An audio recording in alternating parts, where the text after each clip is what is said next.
Baik, Sobat Prima, kita kembali di channel YouTube Prima Arta, masih dengan acara kita yaitu Ngobras, ngobrol akad syariah. Sebenarnya kita pengennya ngobras gitu, ngobrol akad syariah sana sini, biar nggak terlalu serius. Gitu. Kita santai saja, meskipun sebenarnya minumannya sudah mau habis ini. Ini kita masih bisa belikan lagi nggak Mas Edi? Itu ngobrasnya bisa 11 nanti Mas.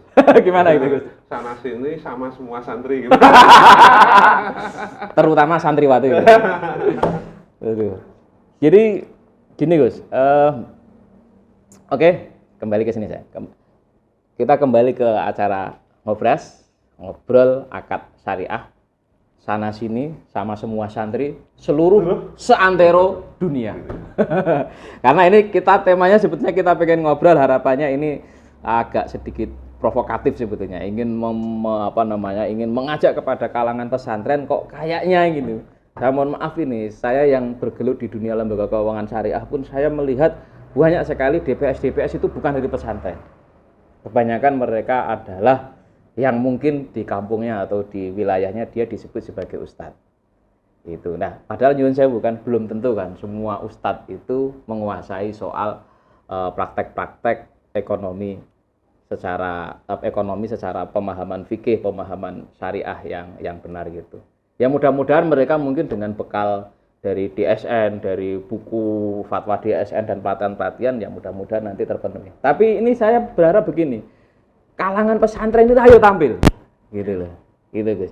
Ini sebetulnya kenapa sih Gus, bagi jenengan yang berdua ini kan lama bahkan sampai sekarang punya pesantren dan bergelut dengan para santri gitu, bukan padu ya Gus ya. Itu sebetulnya kenapa sih Gus kok tidak banyak yang tampil? Ini yang jelas pengasuh dua pesantren ini Gus. Kan ini beliau satu pesantren. Ini yang dua pesantren ya, As-Salafiyah sama Hidayatul Muqtadiin. Ya, Hidayatul Muqtadiin itu yang perkembangannya luar biasa. Tapi istrinya baru satu. Ini kalau didengar yang di rumah bahaya ya. Ini tolong jangan di-cut Mas, tetap di-cut. Tak kirimkan ke istrinya beliau. Saya punya nomornya kok. Gimana Gus? Kenapa di kalangan pesantren kok enggak? Kayaknya enggak begitu marak gitu. Nah, begini. Jadi ini kan menurut saya langkah yang pertama itu menurut saya adalah bagaimana kemudian kita itu mengajak santri untuk melihat dunia. Karena sebenarnya dunia ini luas dan kemudian dinamika yang terjadi di dunia ini itu cepat gitu. Sehingga dituntut juga santri-santri itu untuk juga kemudian melakukan eksplorasi terhadap penyesuaian terhadap bagaimana kondisi cara saat dia ini. berpikir, bagaimana cara dia menyikapi dan seterusnya. Nah, banyak kalau menurut saya begini. Jadi hari ini antara idealisme dan realitas itu kan kadang menjadi hal yang berbeda. Jomplang gitu. Iya. Contoh misalkan satu persoalan di perbankan syariah misalkan yang sering saya sampaikan. Yeah. Soal bagaimana kemudian perbankan syariah itu nggak semuanya kan spin off.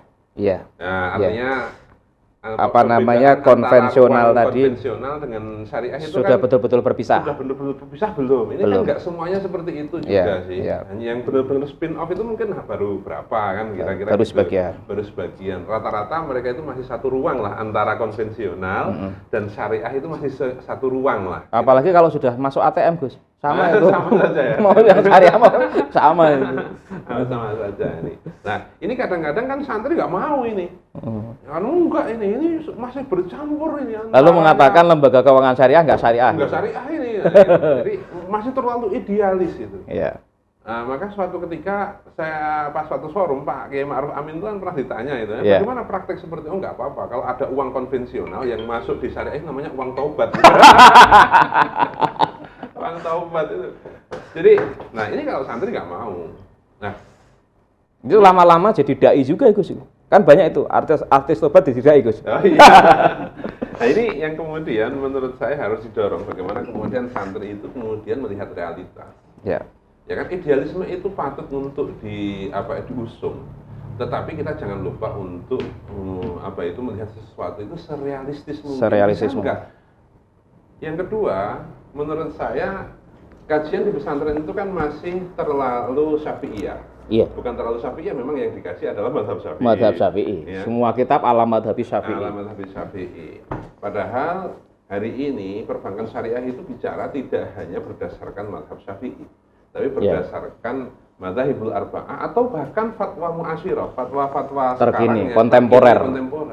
Nah ini bagi santri yang ada di pesantren-pesantren itu, dan karena di dusun-dusun itu, desa-desa itu agak asing. Itu agak asing terhadap seperti itu. Nah, ini yang kemudian menjadi penolakan mereka terhadap, atau mereka tidak menerima a priori lah terhadap itu keuangan syariah.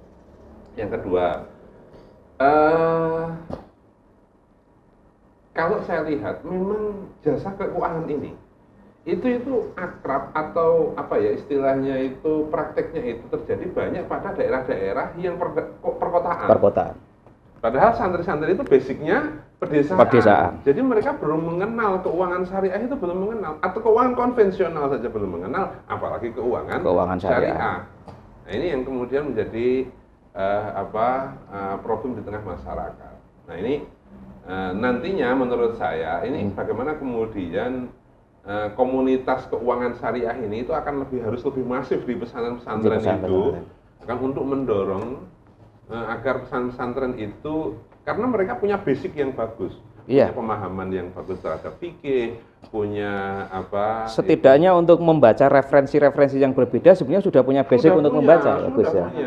Sangat potensinya ada. Kita kasih kunci aja, kemudian mereka kemudian perlihat istilahnya mereka diberikan tentang wawasan.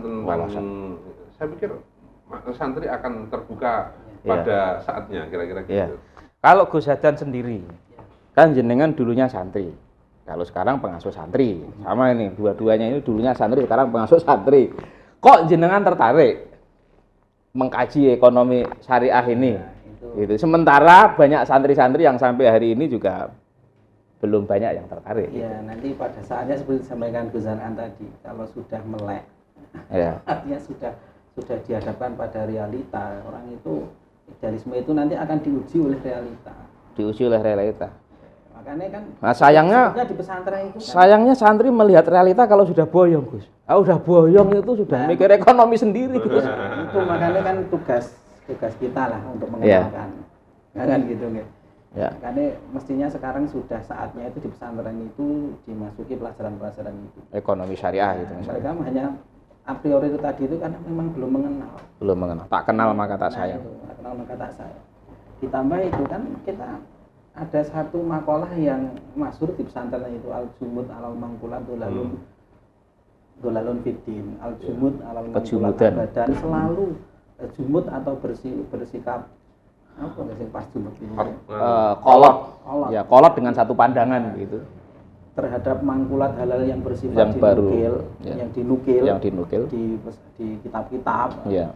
Itu adalah kalau selalu seperti itu abadan ya, tidak menyesuaikan dengan perkembangan zaman, itu dolalun fiddin, kesesatan dalam agama. Memang harus utamanya dalam hal muamalat. Padahal konteks muamalat jauh lebih luas daripada ibadah gitu. Dan sementara banyak santri di fokus di ibadah ini, Gus.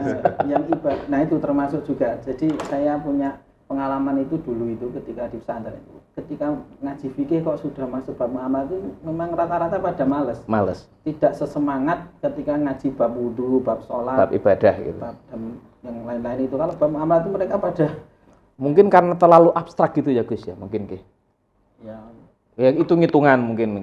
Terus membayangkan mungkin dalam bab fikih itu mudharabah. Juga problem pendidikan di pesantren. Menurut saya bagaimana kemudian pesantren itu juga istilah-istilah di dalam fikih dalam ketika mengajarkan itu juga sudah harus kemudian mendekatkan kepada istilah-istilah yang sekarang berlaku di keuangan syariah. Jadi biar mereka itu akrab dengan istilah-istilah ini. Memang perlu artinya ada sinkronisasi lah. Jadi bagaimana kemudian pesantren membuka diri untuk itu. Saya pikir bukan nggak ada, pesantren hari ini sudah juga banyak yang kemudian melakukan hal itu. Tapi kalau kita bicara di Indonesia itu mungkin sekitar 20.000 pesantren itu kan yang kemudian melakukan implementasi keuangan syariah dalam pendidikan fikih mereka itu mungkin baru beberapa. Belum ribuan. Ya. Belum ribuan. Sementara jumlah pesantren 20 ribu, puluhan ribu. Ini kan yang menurut saya memang harus terus dikampanyekan. Maka langkah promotif terhadap keuangan syariah di pesantren itu penting. Wah, ini menarik, Gus. Saya kebetulan itu aktif di Pusat Koperasi Syariah, jadi asosiasi lembaga keuangan syariah berbadan hukum koperasi di Kabupaten Sleman ini. Nggak pernah terpikirkan, Gus, bagaimana kami masuk ke pesantren, atau mungkin kami takut ya, kalau ke pesantren Madinah ini haram ini, riba ini. Padahal saya itu paling suka sebetulnya. Kalau saya ditantang, kamu riba. Kenapa? Justru saya tertarik. Terus solusinya apa? Gitu. Gimana Gus Jarod? Nah gini, jadi di pesantren itu kan menurut saya ada potensi-potensi bagus. Iya. Artinya di pesantren itu kan pendidikan karakternya kan kuat toh. Iya. Kejujuran, ketelatenan, kedisiplinan itu kan sangat kuat di pesantren. Iya. Artinya kalau kemudian lembaga keuangan syariah ini bisa menyerap sumber daya yang ada di pesantren, ini sebenarnya sumber daya yang tangguh ini. Iya. Ya tinggal tambah satu aja Gus ya, pengetahuan dari sisi keuangan gitu saja. Betul, itu. Iya kan? Tentang manajemen risiko. Betul. Saya pikir ini soal loss and profit itu bagaimana gitu kan harus ini keren. Jadi biasanya itu ngomong soal rofa nasab jer gitu. Ini udah ngomong tentang loss profit, risk management. Wah, menarik. Gitu. Ini nggak tahu ini nanti yang akan melanjutkan siapa ya. Tapi kita sebagai Prima Arta, Gus, ini kerja bareng kita, PR kita bareng-bareng bagaimana mengenalkan di pesantren ini. Nanti saya akan kontak teman-teman saya untuk ini. Oke, mudah-mudahan ini ngobrol syariah ini meskipun tidak fokus kepada satu akad, tapi ini harapan saya ini akan menginspirasi bagi dunia pesantren ataupun lembaga keuangan. Gandenglah pesantren sehingga kita bisa saling mengenal, saling bekerja sama. Nanti akan ada hasil yang insya Allah akan lebih bagus dan berkah bagi semuanya. Oke, terima kasih. Sampai jumpa di channel YouTube Prima Arta untuk ngobras yang lainnya.